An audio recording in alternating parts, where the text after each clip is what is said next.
それではですね、まずオリアナさんに聞いていきたいと思います。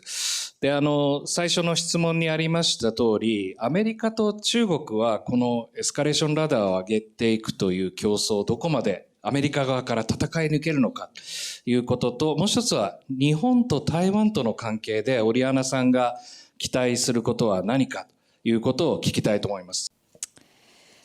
Thank you. So the first thing I just want to say is I'm not sure I agree with the premise in the question about expansion, about autocratic regimes, and in this case, China not being rational about their defense spending. One of my primary complaints in the competition is that the Chinese seem to be much more pragmatic and rational in their spending than the United States is. One of the statistics I like to give is that the war in Afghanistan cost the equivalent of 10 Belt and Road initiatives. Many years up until the early 2000s, the United States spent more on its nuclear weapons than the Chinese spent on its whole military.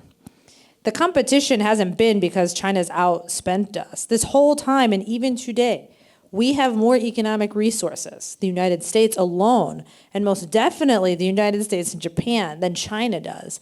They've been very entrepreneurial, however, in the types of military capabilities they build so that they don't fall in the trap of sort of being outspent the way the Soviet Union did. But I take your general point, which is there is no end to this. You know, I only have ideas about how to deter the conflict for now. But absolutely, anything we do, China is then going to have to go back to the drawing board and figure out how to counter it. If Japan and the United States clearly brings our forces together, so our Navy is bigger than China's, they might build more ships. They might seek a two-front alliance with Russia. If we put missiles in second island chain countries, they will increase the ranges of their missiles to take out those missiles before they attack Taiwan.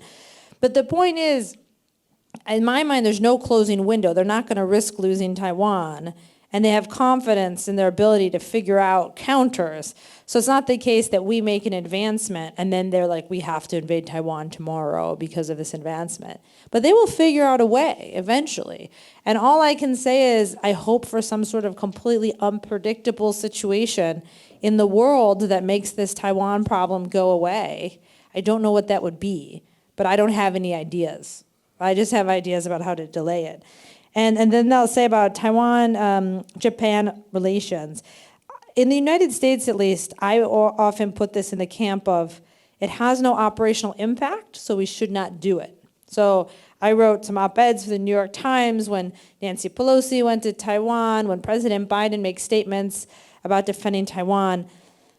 If this just upsets China and it does not improve our military prospects at all, I do not support it. But when we were in Taiwan, I had a bit of a change of heart because what we learned from senior leaders in Taiwan is they felt like those political maneuvers increased the morale of the people of Taiwan to fight.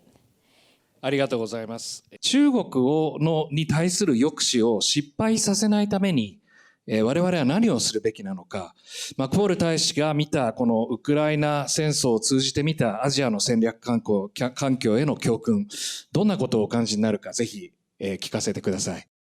And I want to be careful here because I'm not an expert, but I did travel with Ariana and Larry, who's with you, to Taiwan over the summer.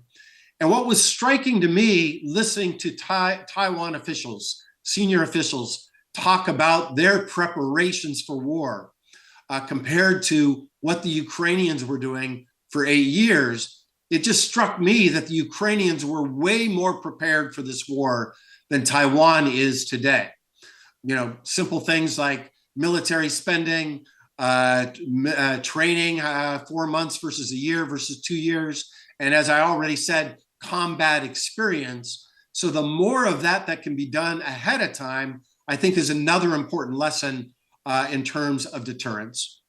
And then finally, I would just say, just to echo something Ariana said, that sometimes leaders can be motivated by ideas, ideologies, grievances from the past that will cause them to not worry about the consequences, the costly consequences of war. either with respect to soldiers, costs of war, or sanctions. But you want to present an argument about those costs, not just to try to sway Xi Jinping, but to think about all of Chinese society, all of Chinese economic actors, so that they know that this will be catastrophically costly for everyone. This will not be a limited war. It won't be something that'll just happen overnight. And I think engaging in that debate ahead of time can also enhance deterrence. ありがとうございました。